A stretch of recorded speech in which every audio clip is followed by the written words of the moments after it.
We're on page 22 in Hamaspik of Hashem. We were talking about interrelated attributes or character traits.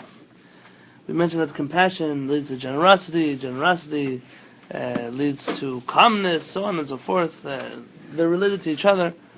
Certain midot, certain character traits are connected to each other because they share the same root. V'lachen, and therefore, Motzeh ata et harachaman nadiv v'hanadiv rachaman. You'll find the compassionate person to be generous, and the reverse. The generous one will be compassionate. Ve'erech hapayim anav ve'ha'anav ve'erech hapayim. And you'll find the humble one, the calm one to be humble, and the humble one to be calm. Why else could humility be linked to calmness? Let's talk about humility. What makes a person humble?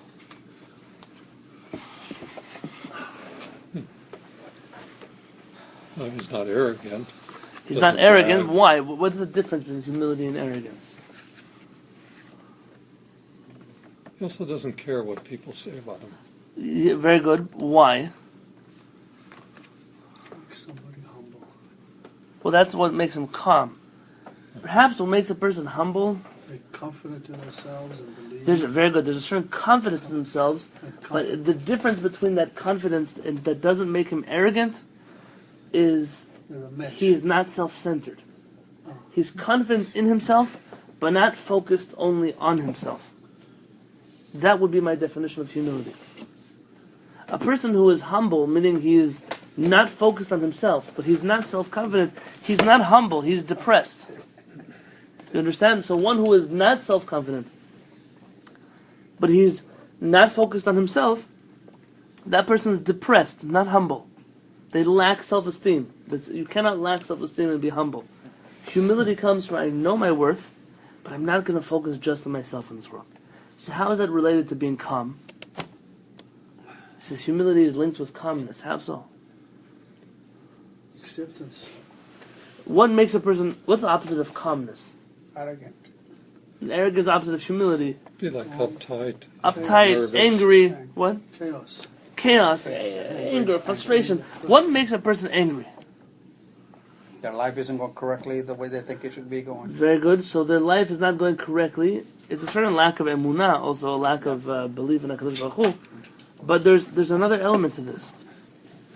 See, when I plan for something to be a certain way, and then someone else comes and messes up my plans. It's ego.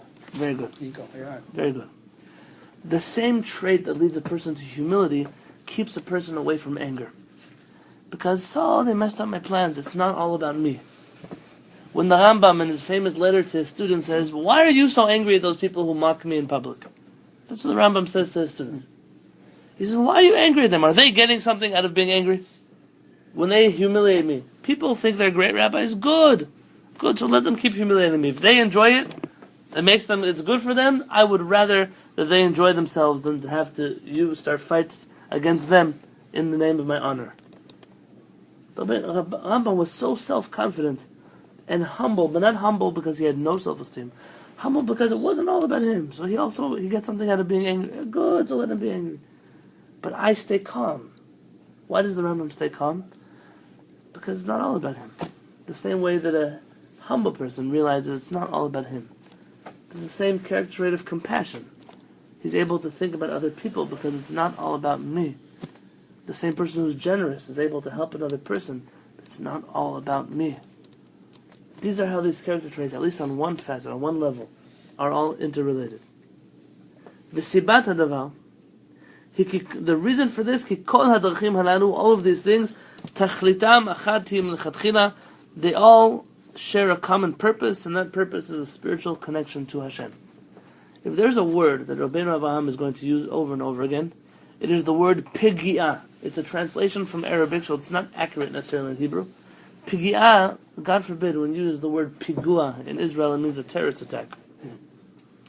A pigua means a clash. No. Yeah, right. So no, it's the word pega. Pag'a. It's a certain clash when two things collide, or the positive version of this word would be, what did he call it? A pgi'ah, which would be an encounter. An encounter with Hashem. So Rabbeinu Avraham, the highest form of connection to Hashem, is that moment where you feel pgi'ah, where you hit Hashem. You kind of collide with Him, you bump into Him in the hallway. You realize, wow, I just had a divine experience, a divine encounter. If there were some spiritual path of our Beit Knesset, we should probably call it encounters, something like that. This would be a good name. Does that mean a human being? What? God is like a human being bumped into? Not bump into physically, bump into spiritually. I'll share a pgi'ah moment that I had in my life. I was 19 years old, living in Yerushalayim. I was actually probably maybe even closer to 20. And I was not yet a rabbi. And I had my year in Israel. I was learning, I was enjoying the parents. And I had a discussion with my parents. I have to say my parents have always supported me on my path of learning. And though this idea to go down the road of being a rabbi as a career was not always the easiest decision to handle. Generally, being a rabbi means that certain things will be inevitable in your life. One of them is it'll be difficult financially. The other is you never know, you don't have so much control over where you'll be, where you'll live, where you're going to go. And the thought was, why can't you be a lawyer and then study rabbinics on the side? Why do you have to be a rabbi? You know, there's enough rabbis doing their job. It's an interesting discussion we had. And I reached a certain point where I said, I would love to be able to say, you're right, I'm going to take care of myself in Israel. You don't have to worry about supporting me anymore. And don't worry, even though they did, I needed a job. But what kind of job do you get? You're 19 years old, you're Israel, you're a tourist. I didn't know what to do, so I was by the Kotel. I vividly remember this conversation. I told Hashem, I want to stay here. I want to stay home. I want to stay next to you in Yerushalayim. But I need help. So let's make it work. And I came up back from that meeting. I went to Rav Peretz's class.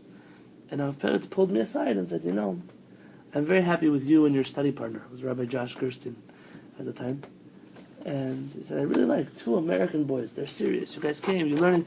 You're not spoiled like the other American kids. You're not always going on trips. You really want to study and learn here in yeshiva. Why don't you open up a subdivision of this yeshiva in English? You'll teach our content in English. I wasn't even 20 years old yet. I told my parents, yeah, what exactly is going to be our job? He said, you'll be the Rosh Yeshiva. You'll be the head of the yeshiva. I said, okay, Rabbi, I'm 20 years old. I'm not even. How am I going to be a Rosh Yeshiva? My parents said, you're mistaken because you think age is important. I said, what will happen? You'll fail? It won't work out? You'll be 21 and you won't be a Rosh Yeshiva? Big deal. As we had to make it. So in that moment, I realized Hashem has clearly a bigger plan. I'm staying on board. Now, How old is Josh Gustin? same age. Now I have to call up my parents. Hey, I'm opening up a yeshiva in Jerusalem. How much money? How much money, right? How much lack of... I was walking with Josh through the old city square, and we saw a poster on the wall. And the poster said, looking for dorm counselors. Over the age of 21, with army experience, and something else. Must speak Hebrew and English fluently. All just by 21. Okay. So I decided to apply. What could happen? I said, listen, I am under 21. I did not serve in the army, but I speak Hebrew and English fluently. And I said, okay, come for an interview. Now here they tell me I'm going to meet with the Rosh Yeshiva. So how do you meet in the ultra-Orthodox shul? Meet the Rosh Yeshiva. You wear a hat and a jacket and a tie. I come to the yeshiva. I didn't know it was a modern Orthodox religious Zionist yeshiva. The Rosh Yeshiva himself was wearing a blue short-sleeve shirt and the slacks. It wasn't wearing anything. And I came in there. I felt like the overdressed man of the century. I was sitting in this hall, and they took me for an interview, and they started talking to me. And the assumption was, listen, you're dressed like that. You must be Haredi. And they started asking me questions. And the Mashgiach, the rabbi there, he said, you know, in this yeshiva we learn Rav Kook. Assumption is that a good Haredi boy wouldn't know what Rav Kook was. I said, oh, which books of Rav Kook? Orot, Orot HaTchiyah, Orot HaKodesh, Orot HaRaya, I listed all the names of Rav Kook's books. I said, how do you know Rav Kook's books? I said, I learned them. I said, where? I said, when I was in Baltimore. I said, in Baltimore they teach Rav Kook? I said, no, but I learned them on the side. He said, interesting. I said, that's interesting. He says, well, in this yeshiva we say Hallel on Yom HaAtzmaut with a blessing. That's also like a political statement. We celebrate Israeli Independence Day and we say Hallel with a blessing. I said, great. Should I prove to you halachically if you should say the half Hallel or the full Hallel? What do you want to know from me? He said, you say Hallel on Yom HaAtzmaut? Yeah. So this is very strange to me, he tells me. He said, but I want you to meet the Rosh Yeshiva. I got hired the same day. Poor Josh was left without a roommate, and he needed a place to go. He came to the yeshiva. They hired him also. And we went on to the next phase of our learning where we were dorm counselors. We had just become rabbis. We then were hired the following year to be full-time rabbis in the yeshiva. And studying with And while I was studying with Rabbi Peretz, I was teaching there at nights, living in the dorms at night to watch the boys, and learning with Rabbi Peretz from 7 till 9 or whenever we had to be home. And Hashem made everything work. And for me, that moment was an encounter.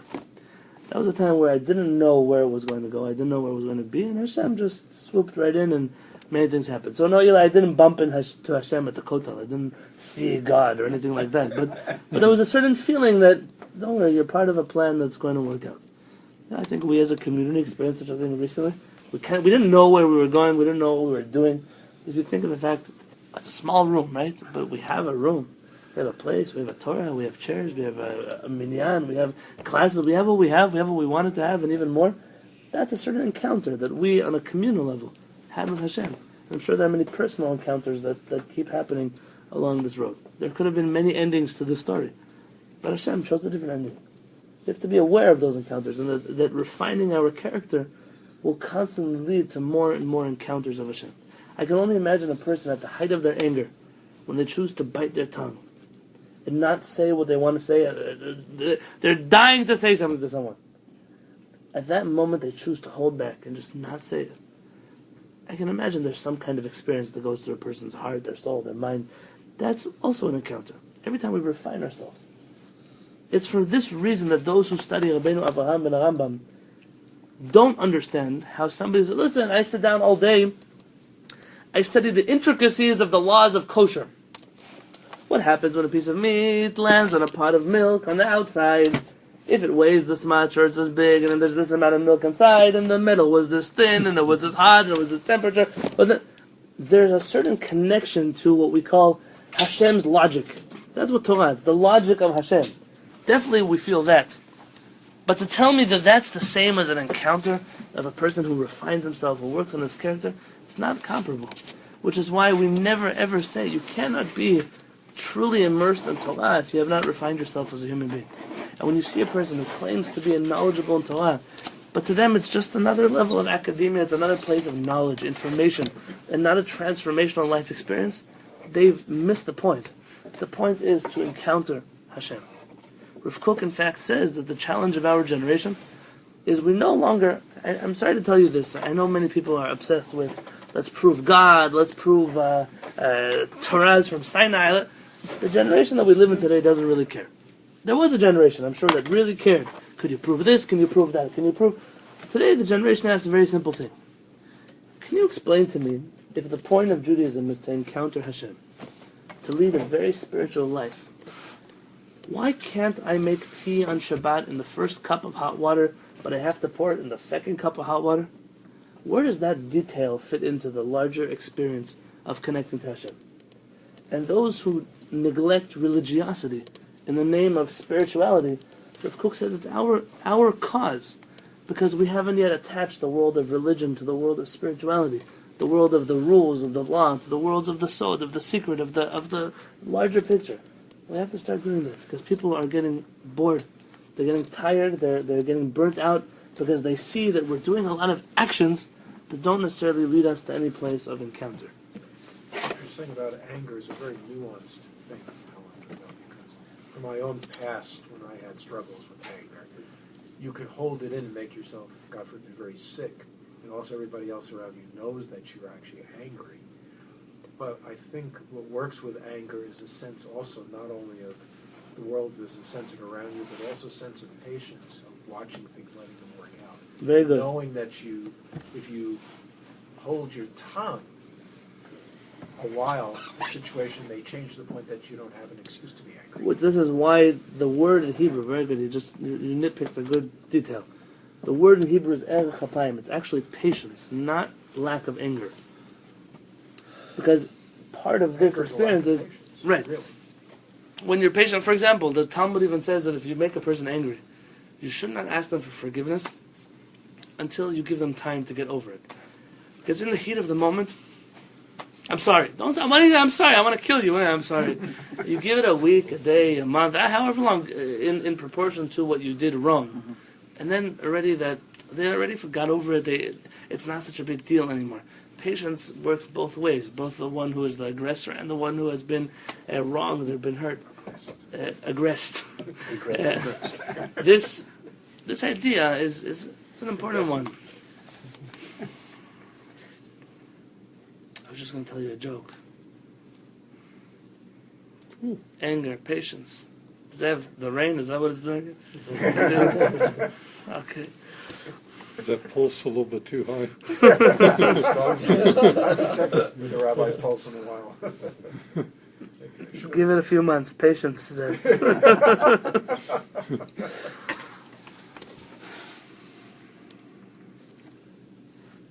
Oh, they said about a guy who, for many years, he already had been hard of hearing. And so his family members already got used to the fact that whatever they would say around him very loud, because he couldn't even hear you if you tried. You screamed at his head, he wouldn't hear you. There's a man talking to his wife, and the man tells his wife, he says, you know that ladies say about 30,000 words a day, while men only say 15,000? So she said, yeah, it's because we always have to repeat ourselves. He says, what?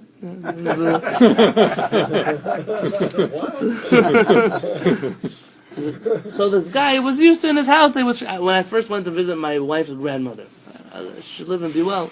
Hashem should send her a all kinds of good things. You have to scream at her for her to be able to even hear. And even when you scream, you're lucky if she understands what you're saying. And I was like, for me, the volume in the house was just so loud.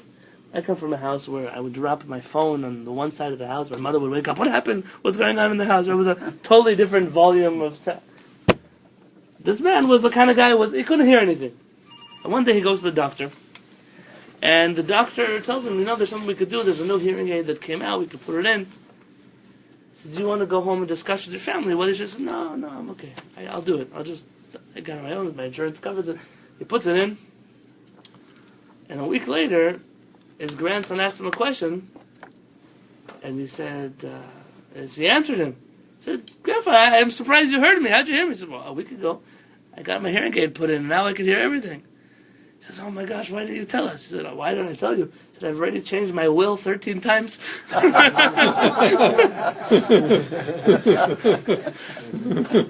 Certain things in life, you have patience. Patience, you'll see where things go. Sometimes they go in the right direction, sometimes they go in the wrong direction. But HaChacham enav berosho, the Rebbe tells us that a wise person, his eyes in his head. What does it mean in his head? He sees beyond the moment right now. Maybe I could fight this battle, but if I fight this battle and I put all my energy into this battle, I'll lose the war with the person. Let me just let this one go. I'll see in a few days, a week. Maybe another opportunity will arise. Maybe he'll do tshuva. Maybe I'll do tshuva. Maybe something. A person has to know how to look beyond the moment that you're living in right now. To know that sometimes you lose a battle in order to win a war. Strategy is very important in life. It's not always about being right. And don't listen to what they tell you. Every marriage rabbi I've heard of, you don't always have to be right. You have to just be peaceful. It's not always true. Sometimes you have to stand up for what's right also. But sometimes you don't have to say then, or there, or at that time. Peretz and his wife, they study Torah every night together. A day, I don't actually know when. In the day, they study Torah together. And the way they study, they don't study a particular book. But if they have something to complain to the other one about, they'll just choose a book on that topic. So if he heard her say Lashon Hara on the phone with her daughter, or if she feels that he was too angry, they'll pull out a book, Chavetz Chaim, guard your tongue, and they'll study that book for the night. And neither of them will have to say anything to the other one, but they get the point. They get the point that now is the time to do, and they're never calling each other out. It's an interesting system, how that one works. וזהו שאמר רבי אלעזר בן ערך, and this is what Rabbi Elazar ben Arach says, בהגדירו דרך טובה שידבק באדם. Do you remember Pirkei Avot? There's a famous argument between all these rabbis. What is the greatest path that a person should follow? Do you remember this Mishnah? Mm-hmm. Kind of. Someone will give me a I secret. don't read the... Common road?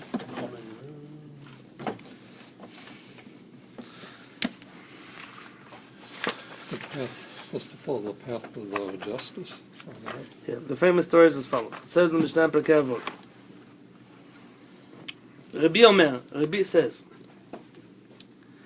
"Eizo hi derech yishara sheyavor lo ha'adam." No, it's not the right one.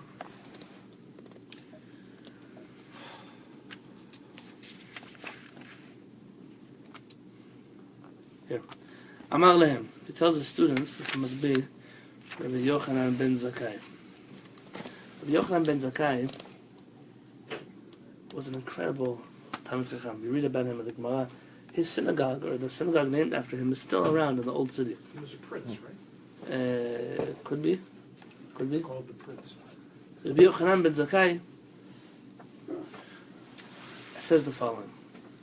He tells the students, go out and search. Go and find me which is the right path, the proper path that a person should cling to. Rabbi Eliezer said, Ayin Tova, a good eye. Rabbi Yoshua Omer, Chaver Tov, a good friend. Rabbi Yosef Omer, Shachen Tov, a good neighbor. Rabbi Shimon Omer, Haroeh et Hanolad, one who sees the future. You can tell, not as an, a prophecy, but he looks forward in time. He doesn't get stuck on now. Rabbi Elazar Omer, Lev Tov, a good heart. Amar Lahem, he tells them, Roeh ani divrei Elazar ben Arach medivrechem. I see that Rabbi Elazar ben Arach's words are greater than yours. A good heart. Shebichlal dvarav divrechem, because included in his words are your words. It's like when Hashem said to Shaar HaMelech, anything you ask, I will give you.